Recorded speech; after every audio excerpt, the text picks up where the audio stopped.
desarrollando unas carreras ya verdaderamente de calidad. Voy a empezar advirtiendo que el título de mi ponencia no es mío. En realidad se lo debo a Manolo, aquí presente, y debo reconocer, es muchísimo mejor que yo poniendo títulos y por lo tanto lo he aceptado encantada y me he apropiado de él. Voy a intentar hacerle justicia, pero no sé si lo voy a lograr. Vale. Desde luego que mi charla se va a situar, Manolo lo ha señalado muy bien, en el ámbito de lo que empieza a llamarse la filosofía del lenguaje social y política, y lo que hace es utilizar las herramientas del análisis conceptual, las herramientas de las teorías disponibles en el ámbito de la filosofía analítica para estudiar problemas sociales y políticos que nos importan y nos preocupan y sobre los que parece que deberíamos ser capaces de decir algo. Voy a intentar compartir la pantalla, espero acertar, Manolo, si no os tendré que pedir ayuda, porque ahora no sé si tengo que decirle compartir toda mi pantalla, ¿verdad? Sería Mira, eso. Cristina, quizá lo mejor es que dé una ventana. Sí. Entonces te da varias opciones, una de ellas debería ser el PowerPoint. De acuerdo, de acuerdo. Y entonces puedes incluso colocarlo de tal manera que ponerla encima de la sala, pero dejar una columna a mano derecha si quieres ver algunas caras mientras estás dando la charla. El problema es que no veo para compartir el PowerPoint. Igual es que tienes muchas ventanas abiertas y tienes que bajar hacia abajo. Pues no te creas, siento empezar con este problema. No pasa nada, a ver, mira. Vamos a ver. Y si hay algún problema, me manda el PowerPoint y me va dando órdenes y yo voy pasando la página. Si no conseguimos hacerlo, ¿vale? Eso sería una posibilidad. Voy a intentarlo otra vez, ¿vale? En principio tengo abierto el PowerPoint y si le digo una pantalla... ya está, ya está. Gracias, perdonadme esta torpeza. Vale, no sé si lo estáis pudiendo ver. Está en camino, ya está a punto de verse. Ya sí lo vemos, Cristina. Fenomenal. ¿Lo veis suficientemente bien? ¿Lo amplío? ¿Lo disminuyo? Yo creo que así se lee bien. Quizá si luego hay mucho texto a lo mejor hace falta, pero de momento se lee bien. Sí hay texto, ¿vale? Entonces, advertírmelo para que lo amplíe, ¿vale? Vale. De momento, bueno, vale, bueno, empiezo ya, perdonadme. El título se lo agradezco a Manolo, ¿de acuerdo? Y voy en todo caso, a tratar de hacerle justicia, os decía en broma. Este va a ser el recorrido de mi charla. Voy a plantear un pequeño problema y una hipótesis, voy a preguntar por el concepto de disenso y me voy a fijar en dos aspectos vinculados con el disenso. Por un lado, el valor epistémico que se le atribuye y, por otro lado, su relación con la legitimidad política. Digamos que aparentemente se sitúan en el ámbito de la razón teórica y de la razón práctica. Según cómo vaya de tiempo, quizá deje fuera tratar la propuesta de Christman y Hobbes sobre el acto de habla de disenso, porque lo que sí quiero hacer es presentar un posible enfoque, un posible tratamiento de los actos de habla disentivos, al que voy a llamar el enfoque, la aproximación austiniana, y finalmente recapitularé un poco lo que haya estado diciendo, intentando sobre todo recapitular lo que atañe a las posibles paradojas que vayamos señalando. El disenso, y esto es lo que vamos a plantear como problema, el disenso se reconoce, al menos en el contexto de las sociedades democráticas, como un derecho y se considera valioso tanto en el ámbito del discurso público como en particular en el de la deliberación política con el fin de tomar decisiones. ¿Qué se entiende aquí por deliberación política? Hay una definición clásica, famosa, de Crabbe y Walton, que consideran que la deliberación política pública es aquella que encara un problema práctico cuando hay que tomar una decisión acerca de cómo actuar. Además, presupone una actitud cooperativa por quienes participan y el objetivo de esta deliberación es encontrar la mejor solución que puede aplicarse. Adicionalmente, un rasgo ligado a la deliberación política es el de que sigue la pista de la verdad, en la medida en que somete a escrutinio crítico a la fuerza de las razones y las críticas, los puntos de vista, las propuestas que se hacen, facilita, digamos, una respuesta, vamos a decir, verdadera. Pero al mismo tiempo, el disenso, sobre todo naturalmente expresado en público, parece que tiene un efecto disruptivo, un efecto interruptivo sobre al menos lo que pueden considerarse las normas, las políticas, los puntos de vista predominantes o mayoritarios,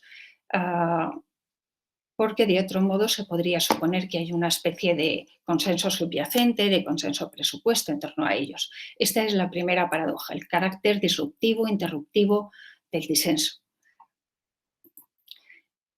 Voy a presentar, aunque no les siga la pista de una manera muy explícita, pero voy a presentar dos hipótesis aquí. La primera os puede parecer trivial, ¿verdad? Y la segunda es, digamos, la que conlleva una cierta carga teórica en el ámbito de la teoría de actos de habla y de la filosofía del lenguaje. Primero, mi hipótesis es que el disenso pone en cuestión la legitimidad política hipotética, presupuesta, de la autoridad establecida, de la autoridad reconocida como tal, y con ello abre la puerta, facilita su revisión. La segunda hipótesis sería la de que los actos de habla de disentir tienen fuerza ilocutiva. Esto quiere decir, en el caso del enfoque que voy a presentar, quiere decir que llevan a cabo cambios en las posiciones normativas de quienes toman parte en el discurso público y en la deliberación política. Y cuando hablo de posiciones normativas me refiero además a posiciones normativas dialécticas, obligaciones, derechos, compromisos, responsabilidades que se pueden considerar dialécticos o a los que cabe atribuir este carácter. ¿Qué es el disenso? Esto está muy tratado, sobre todo en el ámbito de la filosofía política. Se considera en general que es la expresión de un punto de vista que se propone como alternativo a puntos de vista predominantes o mayoritarios. En el caso del disenso, además, se puede decir que es un desacuerdo, pero no es cualquier tipo de desacuerdo, sino que tiene rasgos especiales. Habitualmente presupone un contexto donde hay una o bien autoridad institucional establecida o bien un punto de vista socialmente instituido o autorizado o predominante o mayoritario. Y precisamente el disenso se dirige contra este punto de vista. No siempre es discursivo, se puede expresar a través de proposiciones, pero no siempre lo hace. Bueno, salto la definición. Concluyo, y esto es lo que voy a tener en cuenta, que el disenso político se dirige fundamentalmente o preeminentemente hacia aquellos que se perciben como teniendo algún tipo de poder, de autoridad, ya sea institucional o al menos socialmente instituida o reconocida.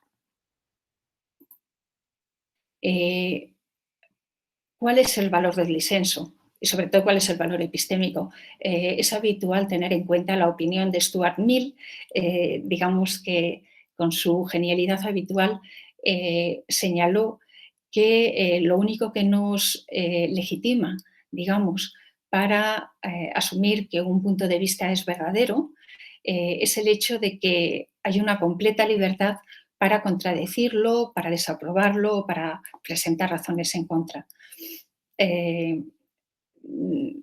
Digamos que esto hace entrar en juego, vincula el disenso con el derecho a la libertad de expresión Y Capel, por ejemplo, es un teórico que ha tratado sistemáticamente cuáles son los beneficios, las ventajas que el disenso proporciona desde esta perspectiva epistémica. Se puede decir que permite que prestemos atención a razones o a pruebas que han pasado desapercibidas, permite explorar diferentes hipótesis, permite mejorar la calidad de la argumentación al someterla a este intercambio crítico y en esta medida también ayuda a evitar determinados sesgos, la polarización política, etc. Digamos que todo esto tiene que ver con la capacidad de la deliberación política y el rol del disenso en ella para seguir la pista de la verdad. Pero no está claro que todos estos rasgos se puedan aplicar directamente al discurso práctico en el ámbito político, en la esfera pública de toma de decisiones, etc.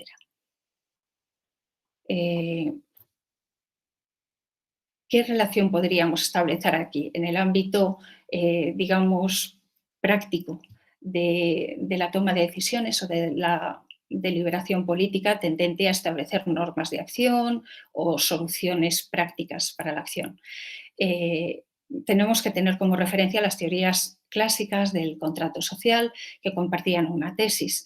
Su idea era la de que la condición necesaria para la legitimidad política es el consentimiento libre y razonado de la ciudadanía, de quienes integran esa comunidad política. Y digamos, las aproximaciones contemporáneas al contrato social, distintas teorías comparten una tesis que se puede parafrasear o se puede formular en términos parecidos.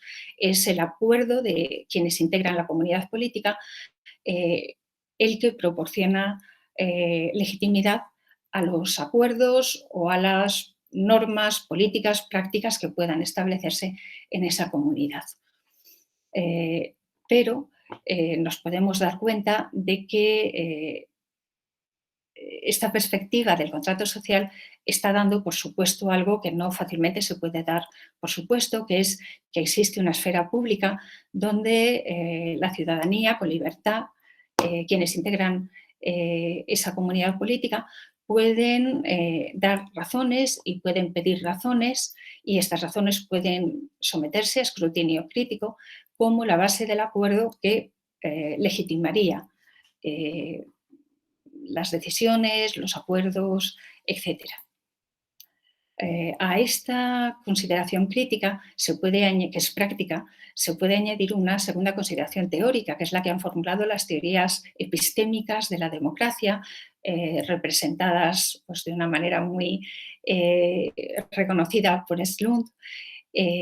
La objeción, que es realmente incisiva, señala que este tipo de legitimidad no garantiza que las decisiones que se tomen sean las correctas, que sean las mejores, que se alcance, digamos, la mejor decisión de todas las posibles. La réplica que dan las teorías deliberativas de la democracia o las teorías contemporáneas del contrato social, la réplica que dan es la de que la deliberación pública es el procedimiento que mejor puede dar respuesta a este requisito epistémico.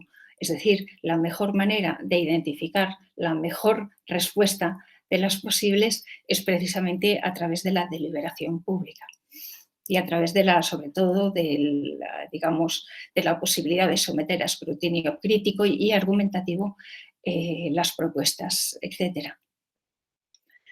Esto nos lleva a una segunda paradoja, en realidad, y sería esta. Incluso si aceptamos que el disenso tiene su sitio muy claramente en una deliberación pública que permita, por un lado, proporcionar legitimidad política y, por otro lado, permita encontrar la mejor respuesta, incluso si aceptamos esto, hay que recordar que la deliberación presupone una actitud cooperativa por parte de quienes participan.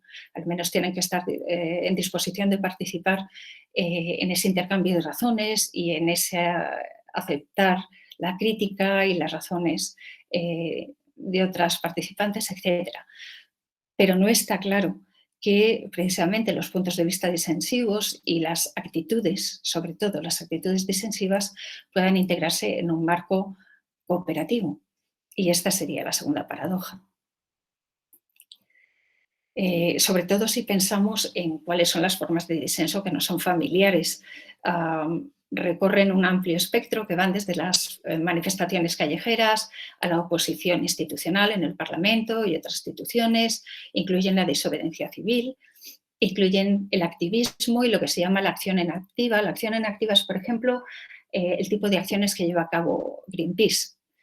Y también incluirían las protestas antisistema o lo que se ha llamado también la protesta prefigurativa. La protesta prefigurativa es la que no se articula proposicionalmente, precisamente, la que no se articula lingüísticamente.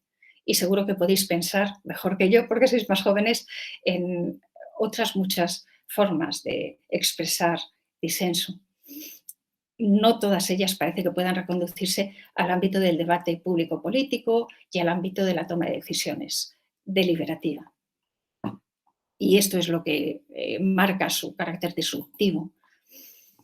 ¿Cómo resolvemos esta tensión? Bueno, de nuevo, antes he apelado a la genialidad de Stuart Mill, ahora apelo a la genialidad de Kant.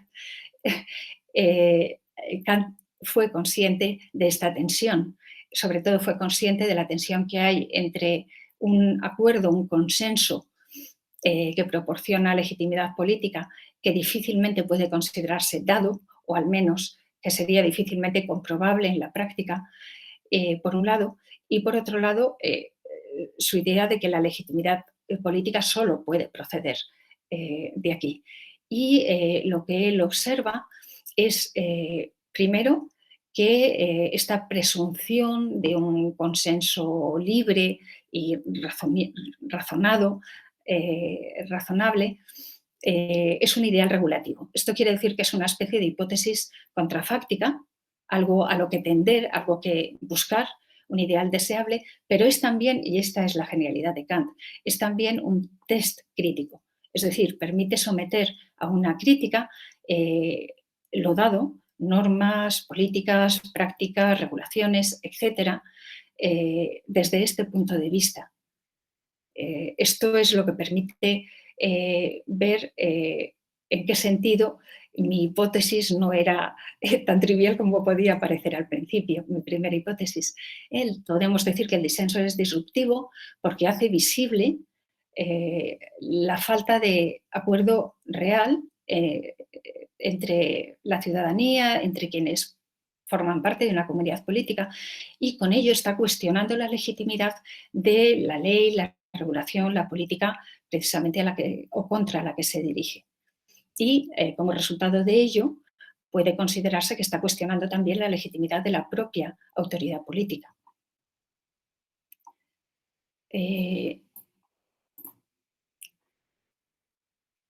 Bueno, esto invita a considerar lo siguiente: en la medida en que el disenso pone en cuestión la legitimidad democrática de la autoridad política, merece ser tomado en serio. En principio parece que es importante tomarlo en consideración.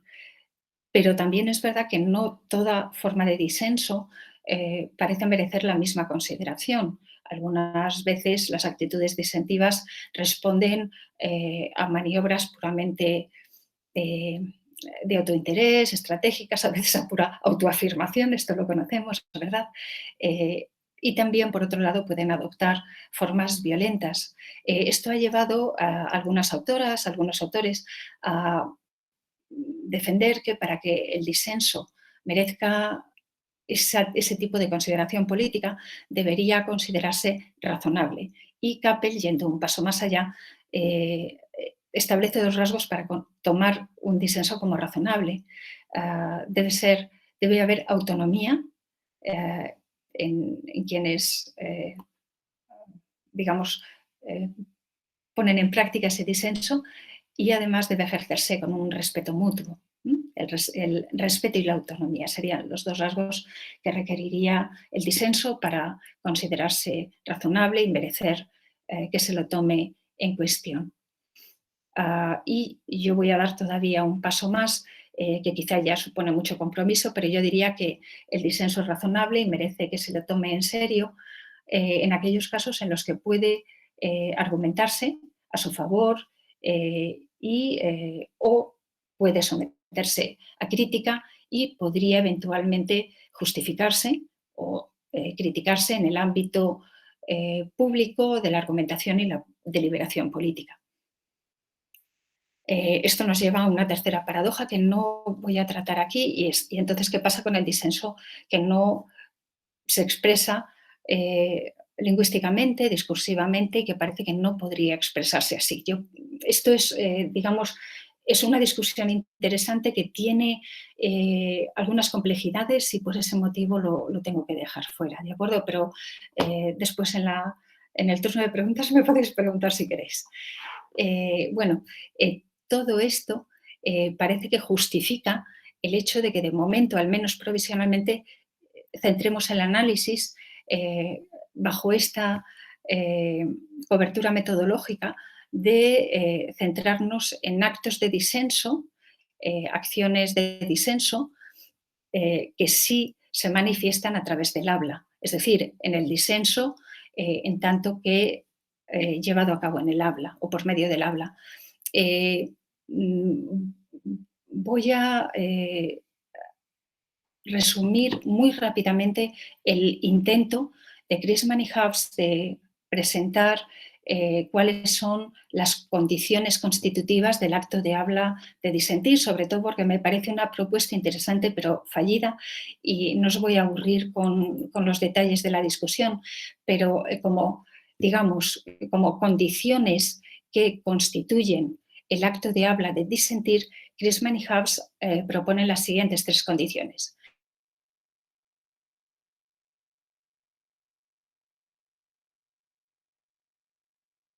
Sincero, debe demandar cambio. Hay que decir que ellos conceptúan los actos de habla de disenso no solamente teniendo en cuenta el rasgo que ya hemos comentado de evaluar algo negativamente, una norma, práctica, política, etcétera, sino que señalan que la mayoría de los actos de disenso piden cambio, piden algún tipo de cambio para rectificar eso que se señala negativamente. Por tanto, las dos primeras condiciones se refieren a estas dos características o rasgos. Quien habla debe expresar una crítica sincera y también debe pedir cambio con buena fe. A esto añaden una tercera condición muy fuerte, que es la de que el acto de habla debe estar basado en consideraciones de justicia. Bueno, os voy a ahorrar la discusión más detallada, pero bajo mi punto de vista, el problema que tiene la propuesta de perdonad, la propuesta que estamos viendo de Chrisman y Hobbes es que las dos primeras condiciones, y ya las estoy saltando, ¿verdad? Las dos primeras condiciones, cuando se incumplan, podríamos decir que desembocan en un abuso, en el sentido de Austin, pero no diríamos que el acto de habla deja de ser un acto de habla disentivo. ¿De acuerdo? Es decir, no está claro que por el hecho de que la crítica no sea sincera, el acto de habla no deje de tener la fuerza de un acto de habla disentivo en el espacio público donde se ha realizado. Y ocurriría lo mismo con la buena fe que hay que presuponer. Es decir, desde este punto de vista, las condiciones 1 y 2 parece que acercan el acto de habla de disentir, por ejemplo, a una promesa insincera, pero una promesa insincera no deja de ser una promesa, de manera que desde este punto de vista las condiciones no parecen completamente constitutivas. Y el problema que tiene la condición tercera, que ya es una condición, digamos, externa a los estados subjetivos de quien habla y, por tanto, que se sitúa en el ámbito de lo que puede, digamos, tratarse o examinarse públicamente. La tercera condición parece ser una condición muy fuerte, demasiado fuerte. Es decir, dejaría fuera muchas formas de disenso, muchas acciones disentivas que no necesariamente están basadas en consideraciones de justicia, o pueden estar basadas en consideraciones de otro tipo. Para empezar, estratégicas, por ejemplo.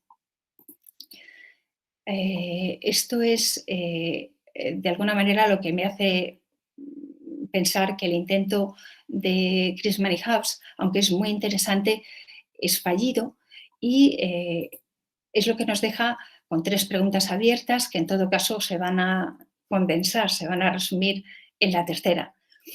Podemos preguntarnos cuál es el efecto convencional, reconocido socialmente, de los actos de habla de disentir.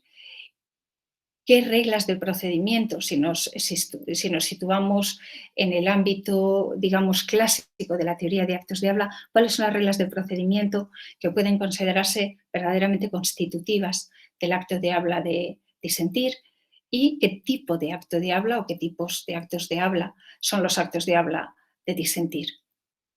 En realidad, en el marco de la teoría de actos de habla clásica, si somos capaces de responder a la tercera pregunta, ello conlleva la respuesta a las 2 primeras, porque para decir de qué tipo es un tipo de acto de habla, tenemos que señalar cuál es su efecto ilocutivo y cuáles son sus reglas procedurales en un sentido fuerte.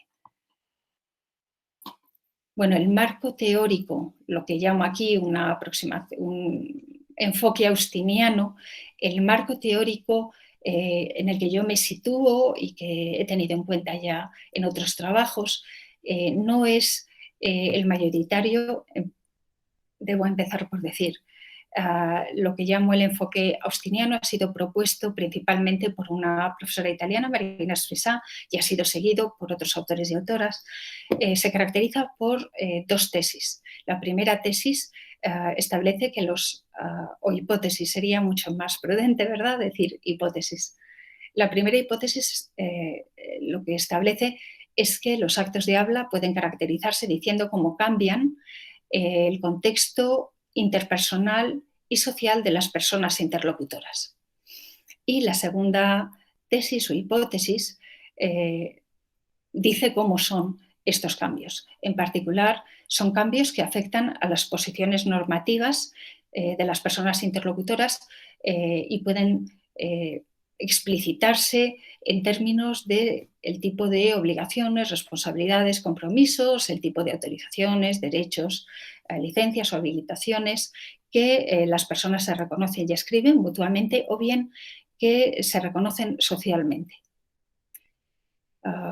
Y lo que yo he tratado de desarrollar es la idea de que algunas de estas obligaciones, derechos, etcétera, tienen un carácter dialéctico. Cuando hablo de un carácter dialéctico, me refiero a que se ponen en ejercicio, y parece que solo pueden ponerse en ejercicio y pueden redimirse en el contexto de un intercambio argumentativo. En particular, pueden incluir la obligación de justificar las propias declaraciones hechas en la esfera pública cuando alguien pide justificación para ello y incluyen o pueden incluir el derecho de las personas interlocutoras para presentar dudas o objeciones o pedir justificación, precisamente. Vale, bueno, entonces volvamos a los actos de habla de disenso y vamos a ver si con este enfoque teórico que estoy proponiendo podemos abordar un tratamiento de los actos de habla de disentir. En realidad lo que he defendido ya en otro lugar es que no deberíamos hablar exactamente, o al menos si lo vemos con la perspectiva más clásica de la teoría de Austin, no parece fácil hablar del acto de habla de disentir y, digamos, el intento fallido de Chrisman y Hobbes da fe de ello. Más bien de lo que deberíamos hablar es de una familia de actos de habla que están interrelacionados, que presentan rasgos comunes, vamos a decir. Podemos identificar distintos tipos de actos de habla que servirían para realizar acciones disentivas, que servirían para disentir. Por ejemplo, evaluar negativamente, en particular, muy en especial, actos, decisiones de la autoridad política o del grupo mayoritario. También oponerse, como antes, en el contexto de la autoridad, digamos, de dirigir la oposición a la autoridad política o a actos suyos o al grupo mayoritario. También protestar, pero tened en cuenta, y esto vale también para evaluar negativamente o para oponerse y para el resto de los actos de habla, que no siempre la protesta es un acto de disenso, no cualquier protesta lo es, ¿de acuerdo?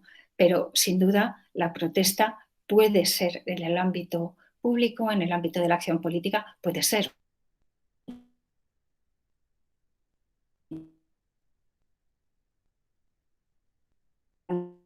bien en el espacio público, también negarse, por ejemplo, negarse a participar en determinados ámbitos institucionales o en determinados procesos de toma de decisiones y también, por supuesto, reivindicar lo que sea, ¿verdad? Una idea, una práctica, etcétera, o el derecho a ellas. Y seguramente podríamos pensar y podéis pensar en otros tipos de actos de habla que se utilizan o pueden utilizarse para llevar a cabo actos de disenso, actos de disentir. ¿Cómo podríamos analizarlos?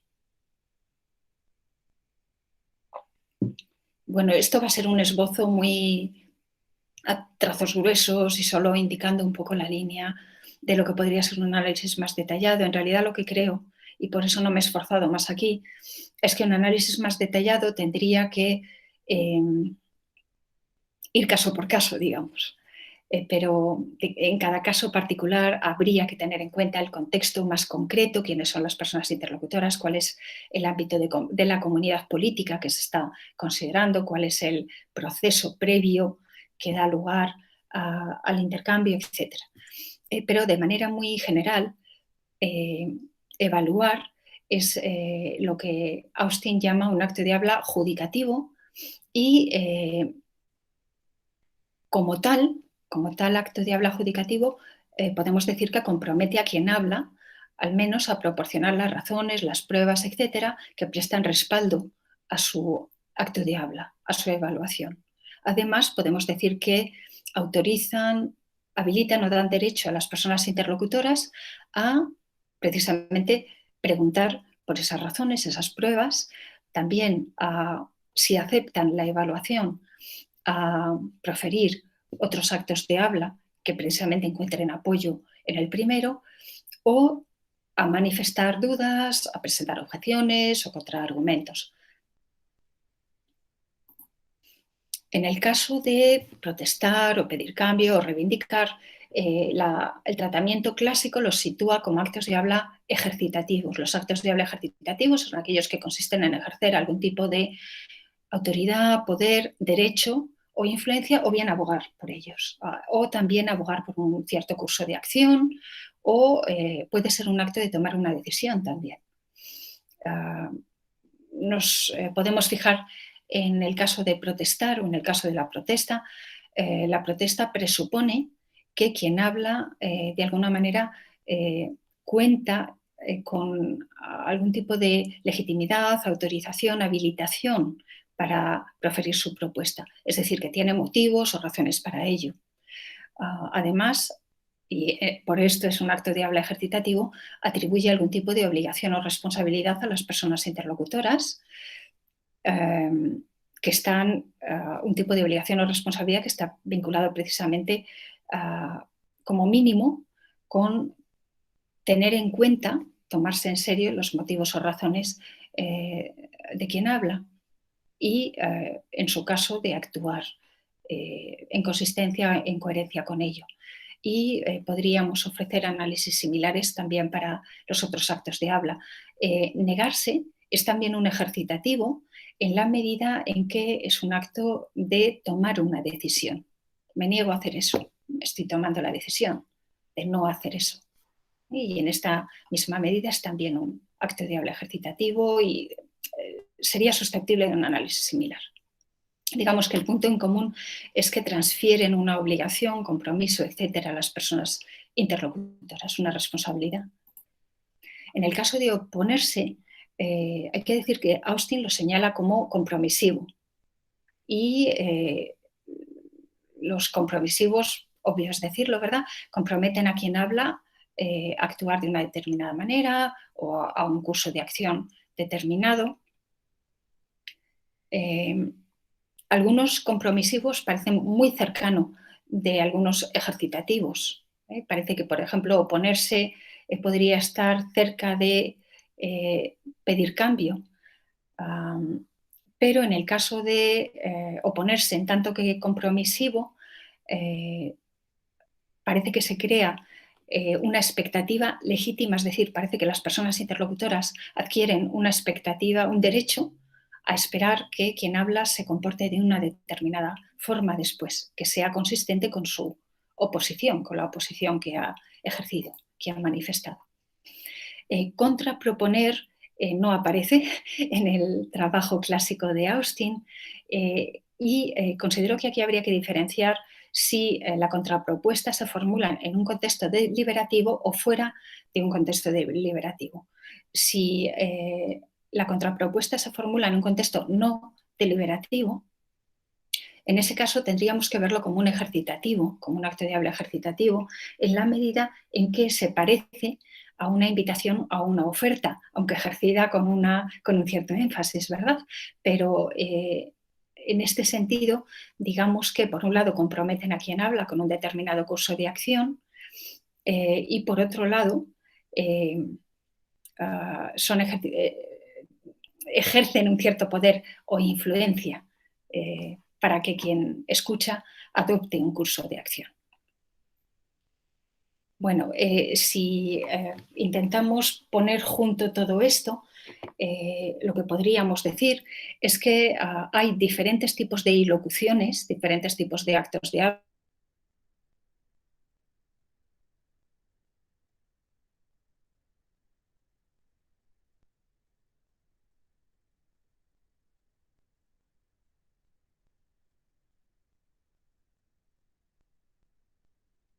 Actos de diseño.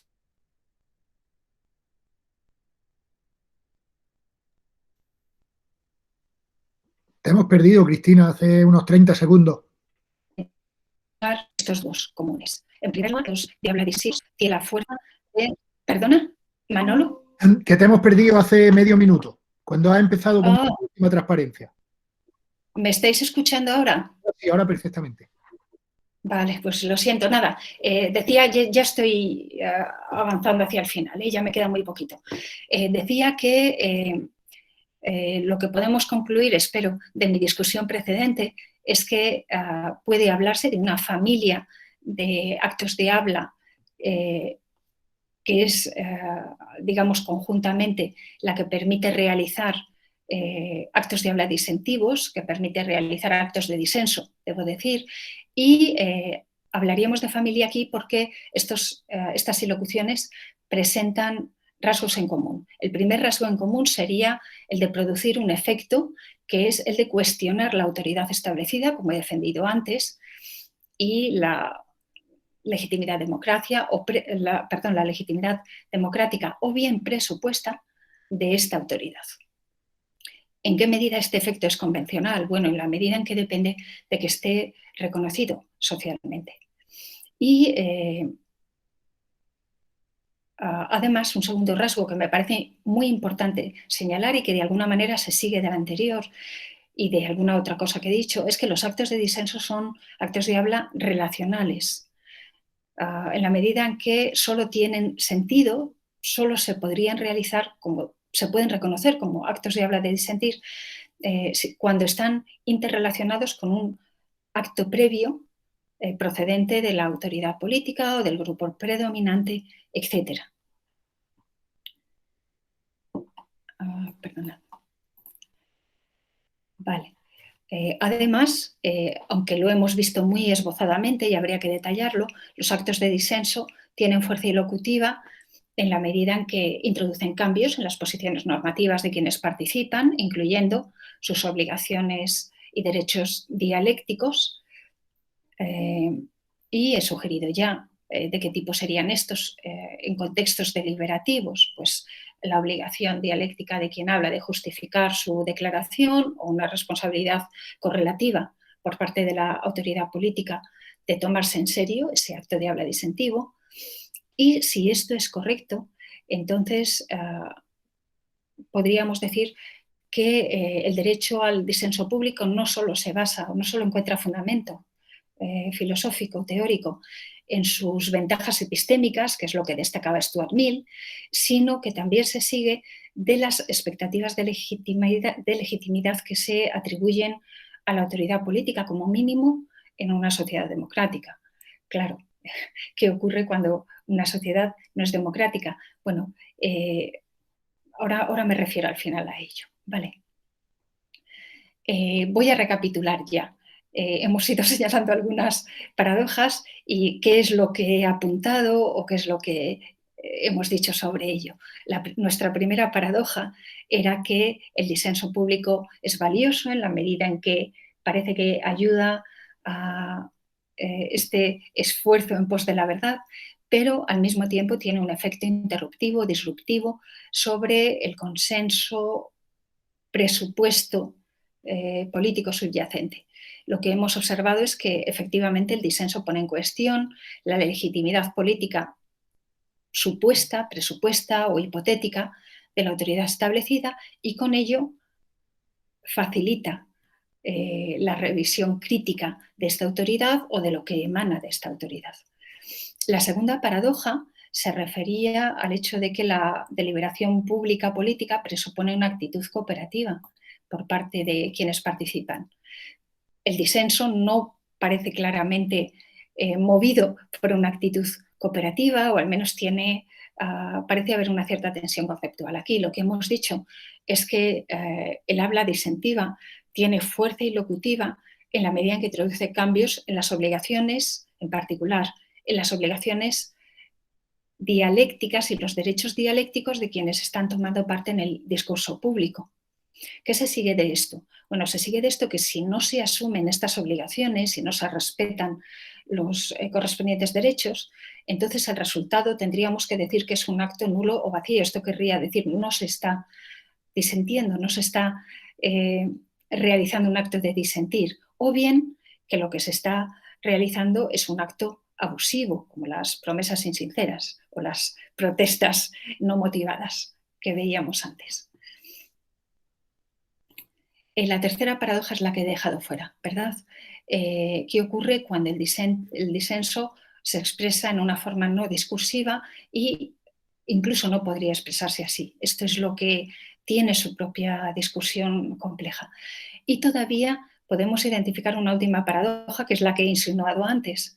En un régimen no democrático, en una tiranía, cuando hay opresión política, la persona que disiente sería injusto, digamos, sería supererogatorio imponerle además la carga de una obligación dialéctica que sería la de justificar públicamente sus declaraciones o sus críticas, etc. Además, esto en muchos casos sería impracticable o podría tener consecuencias claramente dramáticas, ¿verdad?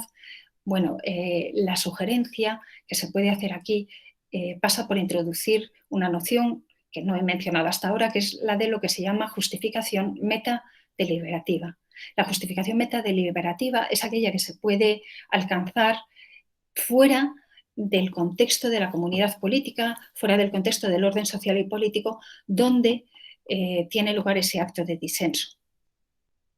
Digamos que en este caso la carga de la prueba recaería no sobre quien lleva a cabo el acto disentivo y no puede ejercer su obligación dialéctica en el contexto al que pertenece, sino que podría caer en otras, lo que se llama otros agentes deliberativos, o podría tener que desarrollarse en otros contextos políticos, donde puede, digamos, examinarse si una determinada posición está justificada. Hay buenas razones para ello, está justificada y esto puede tener otras consecuencias posteriores de cara a la acción, etc. ¿Vale? Y con esto, bueno, y con esto habría acabado. Muchas de las cosas que he presentado son muy inconclusas, ¿verdad? Pero en todo caso, muchísimas gracias por vuestra atención y estoy abierta, por supuesto, a vuestras críticas, a vuestras observaciones o lo que queráis contribuir. Muchas gracias. Bueno, muchas gracias a ti, Cristina. Una charla muy sugerente, estoy seguro de que quienes estamos aquí tendremos ocasión de pensar sobre esto. Bueno, vamos a abrir el turno de palabras, si tenéis alguna duda, algún comentario que hacer. Amalia. Bueno, Cristina, pues muchas gracias por tu charla, lo primero, me ha gustado un montón y me ha parecido súper interesante. Y bueno, lo que yo quería preguntarte sobre la relación entre el acto de habla de disenso y la argumentación. La argumentación entendida como acto de habla. Y mi pregunta es si un acto de habla de disenso podría entenderse también como un acto de habla de aducir o un acto de habla de concluir, dentro de una teoría de los actos de habla de la argumentación que la entendiera como un acto de habla. Muchas gracias por tu pregunta.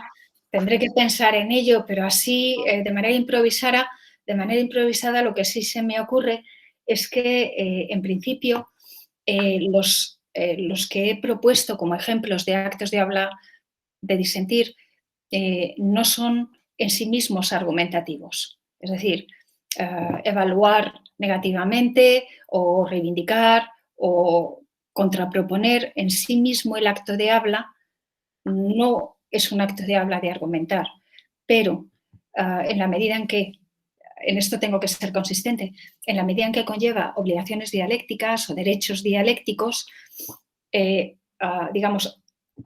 hace posible y abre el camino para insertarse en un intercambio argumentativo. Cuando se inserta en un intercambio comunicativo, entonces diría sí, por supuesto. Entonces puede adquirir el carácter de una razón aducida o puede adquirir el carácter de una conclusión alcanzada, por supuesto. Precisamente esto es, lo he saltado un poquito, pero es lo que considero que ocurre en los actos de habla de proponer. Cuando una cosa es proponer algo y otra cosa es,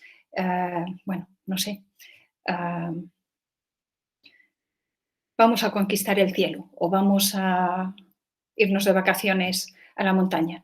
Una cosa es proponer algo y otra cosa es convertir esta propuesta en una declaración que se examina críticamente, argumentativamente. Y entonces, claro, digamos que la misma unidad lingüística se sitúa en el ámbito de un acto de habla de argumentar y puede aparecer como conclusión o como razón aducida. Muchas gracias. Vale, muchas gracias, Cristina. Bueno, Cristina, mientras se anima alguien más, yo quería hacerte un par de comentarios. Bueno, uno tiene que ver con el hecho de que cuando estuvimos hablando acerca del título de la charla, yo te sugerí que usaras la palabra paradoja, mostraste ciertas dudas de que hubiera una paradoja y al final has encontrado media docena. O sea, pero la otra tiene que ver con algo que has dicho en un par de ocasiones y que además ha jugado un papel importante al final, que es la insistencia en que el acto de la disensión o la protesta, la disensión en concreto, tiene que llevar de la mano razones o la posibilidad de justificarse y además en alguna ocasión ha apelado a la necesidad de que de que la deliberación tenga un carácter más o menos democrático, a que el disenso de alguna forma lo que busque sea un aumento en la democracia.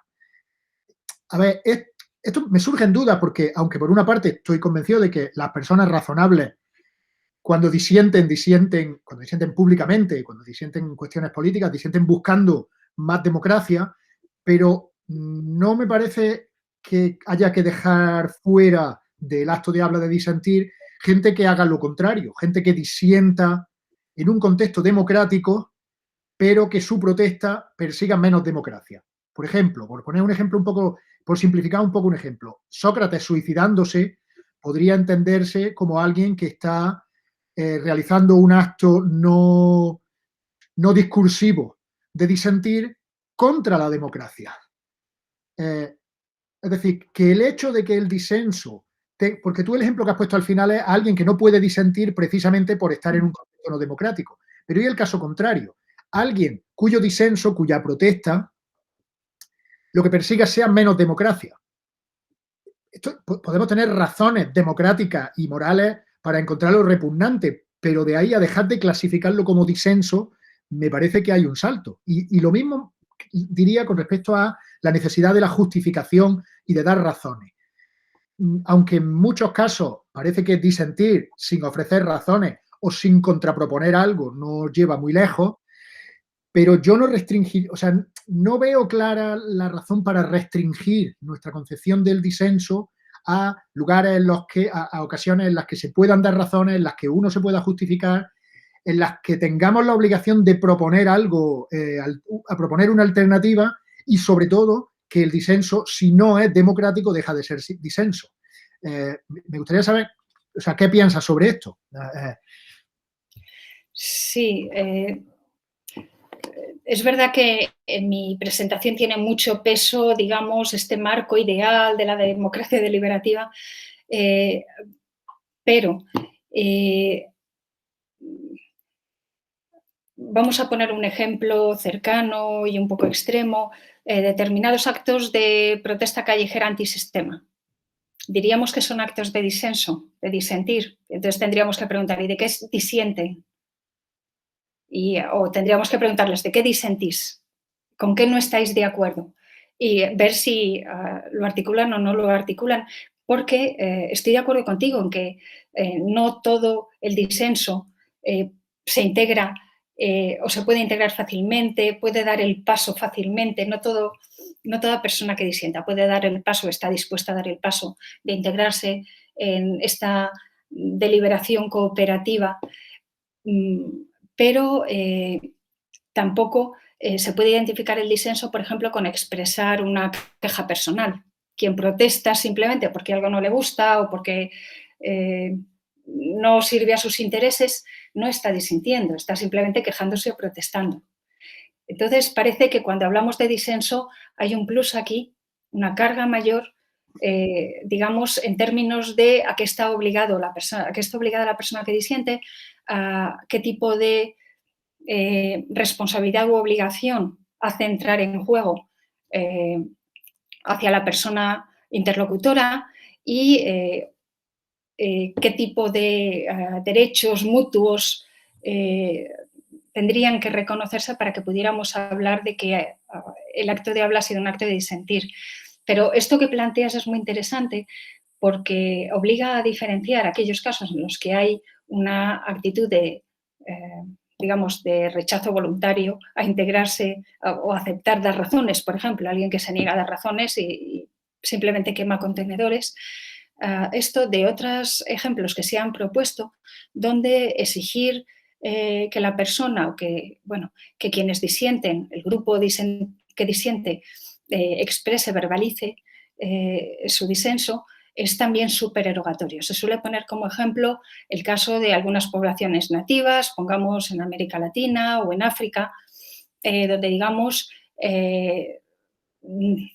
no comparten el tipo de herramientas culturales, conceptuales, argumentativas que se precisan para, digamos, situarse en un foro de deliberación público. Y, en cierta manera, sus declaraciones o sus reivindicaciones están animadas por un trasfondo de creencias y, en última instancia, por una forma de vida que no es fácilmente verbalizable. Esta es la cuestión difícil.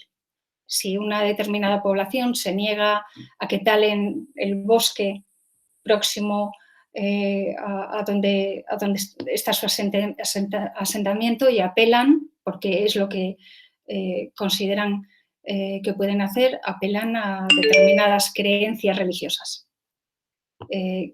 ¿Qué pasa en este caso? Y aquí es donde, precisamente para resolver esta situación, no la de quien no quiere dar razones, no quiere justificar, sino de quien en principio, a quien en principio no se le puede exigir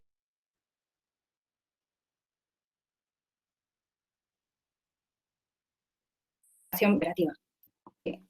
No sé si te estoy perdiendo, Manolo. No, te has parado un poquito, pero sí te hemos oído al final. Vale, es la noción de justificación metadeliberativa la que se propone para algunos de estos casos, que son también difíciles de estudiar, claro. Vale. Vale, gracias. Sí, o sea, una de las cosas que has dicho me parece importante recordarla, que es meramente decir que a uno no le gusta algo no es disentir. Si el niño dice que no quiere comer lentejas, pues en fin, una protesta perfectamente legítima y compartida por mi parte, pero no es disentir en el sentido fuerte y mucho más cargado en el que tú lo has estado presentando. Pero efectivamente, el ejemplo que tú has puesto, a mí me han venido a la cabeza los escenarios clásicos de novelas y cine de terror, donde se va a construir algo encima de un cementerio indio, que parece que es una obsesión en... Me parece que una comunidad protestando porque eso se haga, apelando a sus creencias acerca de la alma de su antepasado, me parece perfectamente legítimo. Alguien podría decir, pero no es el tipo de argumentación racional al que nosotros estamos acostumbrados. Bueno, ya, pero a mí me parece que ese tipo de consideraciones, dado el papel que juegan dentro de esa supuesta comunidad, legitiman perfectamente para disentir, y además me parece que sin necesidad de dar alternativas, que era la otra cosa que te preguntaba. Y ahí podemos retomar el ejemplo de las lentejas. Para que un niño diga que no le gustan las lentejas, no hace falta que diga, bueno, entonces, ¿qué es lo que quieres comer? ¿Qué cocino? Bueno, eso es tu problema, tú eres el padre. Pero por favor, en el futuro intenta hacer algo que me guste. O sea, no termino de ver que como condición de posibilidad del disenso, que quien disiente no tiene por qué jugar el mismo papel público que quien propone. Sí. Te agradezco la puntualización, me parece totalmente acertada, estoy totalmente de acuerdo con ella. Por eso no me convence, es una de las razones por las que no me acaba de convencer la propuesta de Chrisman y Haves, porque ellos incluyen este rasgo con el matiz de, en la mayoría de los casos, no solamente, digamos, hacer una evaluación negativa de algo, sino además pedir cambio, lo cual parece que obliga a un contenido proposicional de cuál es el cambio que se pide, ¿verdad? Yo estoy totalmente de acuerdo contigo. Estoy de acuerdo contigo. Y me parece que en estos casos, ya doy un paso más allá, pero me parece que en estos casos es la autoridad política, si quiere legitimidad, quien está obligada a tomar en consideración, digamos, las razones o digamos, no las razones que dan quienes disienten, sino las razones que justifican su malestar o que justifican su protesta. Vale. Digamos, esta es la consideración que yo haría. Vale. Pues no sé, vuelvo al ejemplo que he puesto hace un momento. Desde luego que determinadas acciones antisistema violentas merecen censura y seguro que más allá de la censura la ley tiene algo que decir, pero otra cosa distinta es que la autoridad política no tenga que preguntarse qué está pasando aquí, porque es gente joven, en su mayor parte de una determinada procedencia social, con determinadas condiciones de vida, la que está haciendo esto, que está pasando aquí. ¿Qué está pasando aquí? Es tomarse en serio la expresión de disenso. Vale. Bueno, ¿alguien más quiere hacer algún comentario, alguna pregunta? ¿Sí? Nestalí. Adelante. Gracias, Manuel. Gracias, Cristina. Me ha encantado la charla. Quería presionarte un poco más en la dirección en la que ha empezado a comentar Manolo. Esto de qué pasa en un marco democrático y plantearte un par de cosillas más.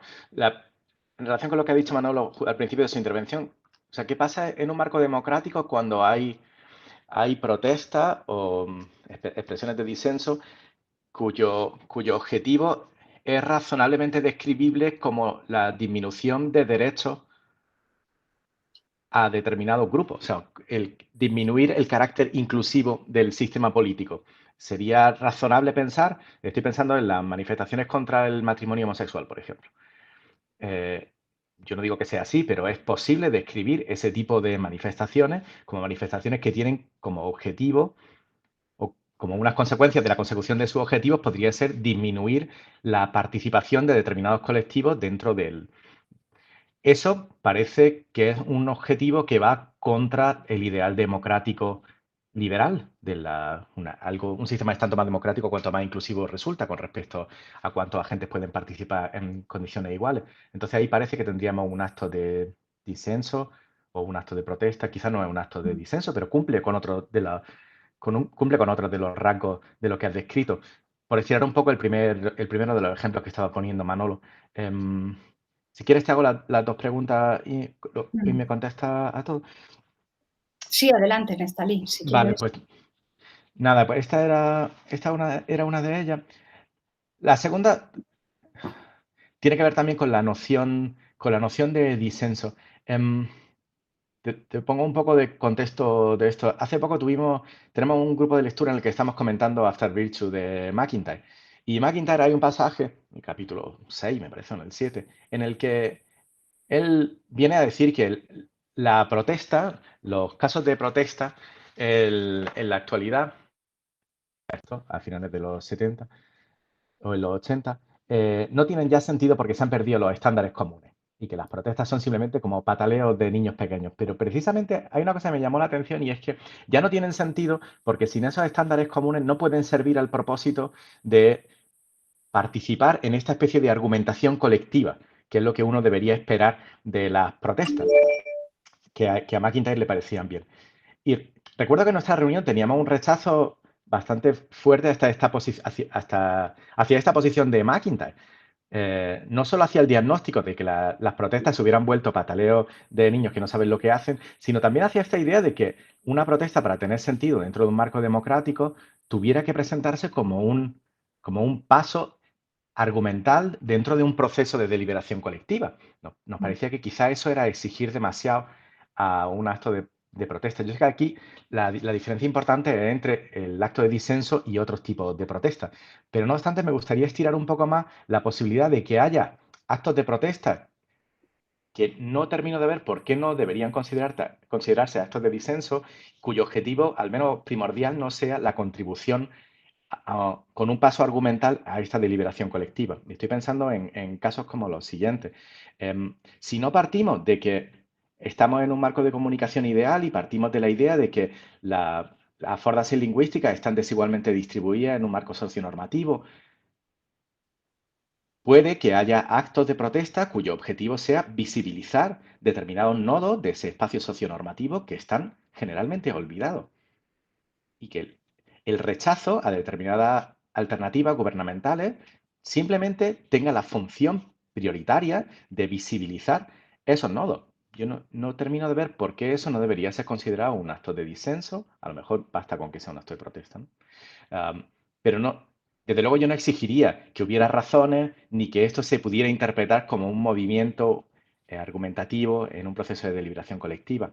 E igual que hay para mí visibilización, puede ser un objetivo legítimo la visibilización de determinadas personas o determinados colectivos, también me parece que puede ser un objetivo legítimo traer al foco de la opinión pública determinadas piezas de información que estaban en la periferia de la opinión pública, solo consideradas por unos pocos. Me parece que puede ser un objetivo de movilizaciones simplemente coger esta pieza de información, distribución entre deuda privada y deuda pública, o cómo se distribuye el dinero negro en España, según los técnicos de Hacienda, qué parte pertenece a grandes corporaciones y qué parte pertenece digamos, a clases medias, o porcentaje de población no nacida en España que va a colegios concertados frente a colegios públicos que están en la misma zona. Estas son piezas de información que normalmente no forman parte del centro de la discusión pública y que a veces están o han estado históricamente en la periferia de la discusión pública. Puede que haya ocasiones en las que la protesta tenga como único objetivo colocar esto en el centro de la opinión pública. Y esto me parece relevante también para la evaluación de las protestas y de estos actos de disenso, porque me parece que uno de los factores desmovilizadores con respecto al activismo, etcétera, es pensar que no se consigue nada. Y cuando uno tiene expectativas muy altas sobre qué es lo que tiene que hacer tu acto de protesta, lo fácil es que te desesperes porque no se han conseguido. Y me pregunto si pensar que el acto de protesta tiene que tener como objetivo, estando respaldado por razones constituir un paso argumental dentro de un proceso de deliberación común, me parece que quizá eso es un objetivo demasiado ambicioso que condena a muchas protestas a la desesperación y a pensar que no han servido para nada. Entonces, pues estas son las dos, digamos, estos dos casos de qué pasa con la visibilización, protestas que tienen como objetivo la visibilización de colectivos o traer al centro de la opinión pública piezas de información que están en la periferia, y si estos podrían ser considerados casos de disenso o no. Esta es la segunda de las preguntas. Y la tercera, que ya es una cosa muy, muy breve, tiene que ver con lo que has descrito como el carácter relacional del acto de habla de disenso. Y me preguntaba si en términos semánticos tú entenderías que se puede pensar que el valor semántico es relacional. O sea, que en el valor semántico tú lo que tienes es una dupla en la que incluye información que te traen dos actos de habla, por ejemplo. Y así se podría caracterizar digamos, el contenido locucionario del acto de habla. Pero bueno, esto es una sugerencia simplemente porque últimamente hemos estado leyendo a Kit Fine y entonces veo ya la posibilidad de tener valores semánticos relacionales por todos lados. Y estas son las cosas. De nuevo, muchas gracias, Cristina. Una charla estupenda. Vale, bueno, muchísimas gracias, Neftali. Creo que entiendo el tipo de preocupación en realidad que se trasluce en tus dos primeras preguntas. Es cierto que muchos actos de protesta no tienen la perspectiva de integrarse en una deliberación argumentativa, claro que no. Pero sí que para poder diferenciar, yo entiendo, para poder diferenciar lo que es una protesta de lo que es un acto de disenso, sí hace falta que la protesta esté dirigida contra lo que abstractamente hemos venido llamando la autoridad política o la autoridad socialmente reconocida o el grupo mayoritario. Es decir, tiene que haber algo contra lo que se dirige esa protesta, que puede ser una norma, una ley, una práctica, una regulación, etcétera. En ausencia de esto, es decir, expresar malestar por la calle es expresar malestar por la calle, pero yo no lo conceptualizaría como un acto de disenso. Ahora, es verdad lo que dices, aunque yo lo enfocaría de otra manera. La cuestión es si en todos los casos se puede imponer a quienes disienten la carga argumentativa de tener que defender en el espacio público su posición o tener que dar el paso e integrarse en un foro más institucional o institucionalizado. Claro que no, claro que no. Por eso yo he intentado enfatizar que en todo caso actos de disenso que se pueden reconocer como tales cuestionan la legitimidad de la autoridad política y en esa misma medida es la propia autoridad política la que es responsable de tomárselo en serio, independientemente de que las personas no estén quiero decir, las personas que llevan a cabo el acto de disenso no estén en condiciones o no sea viable que integren un ámbito ordenado de deliberación o de debate. Esa es mi idea. O sea, mi idea es, en la medida en que una acción se pueda realizar como acción disentiva, cuestiona la legitimidad, cuestiona aquello que se está contra lo que se dirige, el acto de habla disensivo o el acto disensivo, la acción disensiva. Y en esta misma medida cuestiona la legitimidad de ese status quo o esa norma, práctica, etc. Entonces yo entiendo que ahí la responsabilidad recae sobre la propia autoridad política. Este sería más bien mi punto de vista, ¿vale? Y luego, perdona, me ha parecido muy interesante, sinceramente muy interesante lo que señalas en la segunda cuestión. No conozco lo de McIntyre, entonces no puedo valorarlo. Pero me parece muy interesante la idea de que determinados actos de protesta tienen el efecto de visibilizar colectivos, espacios, problemas. Estoy de acuerdo, pero no estoy segura de que se pudiera hablar, en el caso de estos actos de protesta, se pudiera hablar de actos de disentir. Esta es la cuestión. Digamos que el rasgo fundamental es que el acto de disentir se tiene que dirigir contra, ya sea la autoridad política como tal, o ya sea, y normalmente esto es más concreto, una norma, una regulación, una propuesta política, etcétera. En el caso del ejemplo que proponías sobre las manifestaciones anti-matrimonio gay, habría que diferenciar desde este punto de vista, cuando todavía no había ley de matrimonio homosexual en España o en otros países y cuando ya pasa a haber una ley. Mientras no hay ley, digamos, tampoco se puede hablar de disenso, salvo que haya ya una opinión mayoritaria o salvo que la autoridad política haya adoptado ya una posición muy marcada.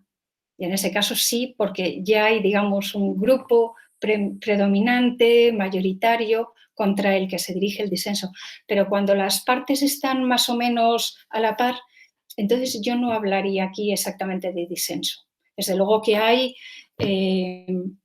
bueno, enfrentamiento dialéctico, a veces se le llama así, pero no hablaría de disenso. Este rasgo sí me parece absolutamente definitorio.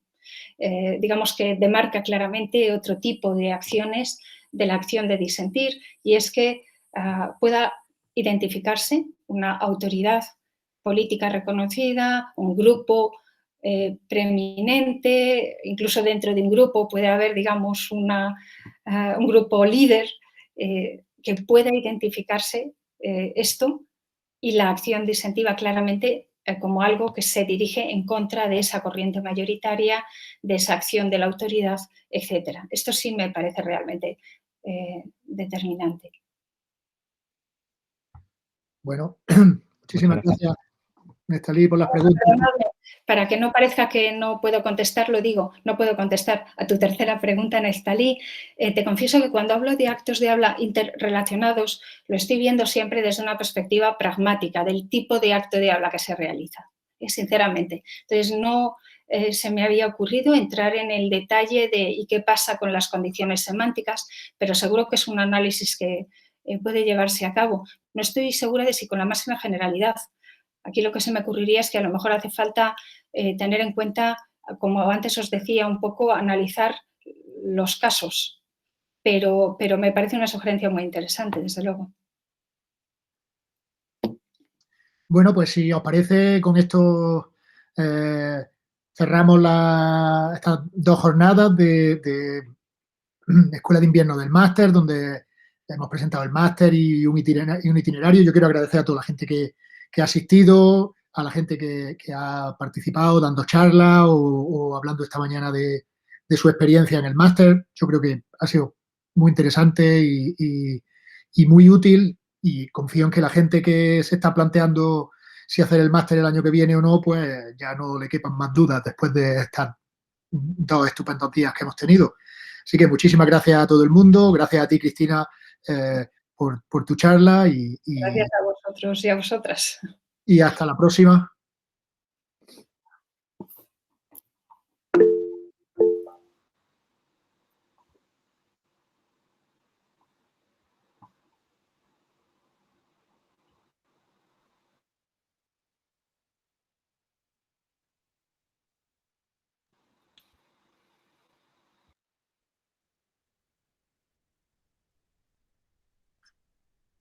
Manuel, ¿me escuchas ahora?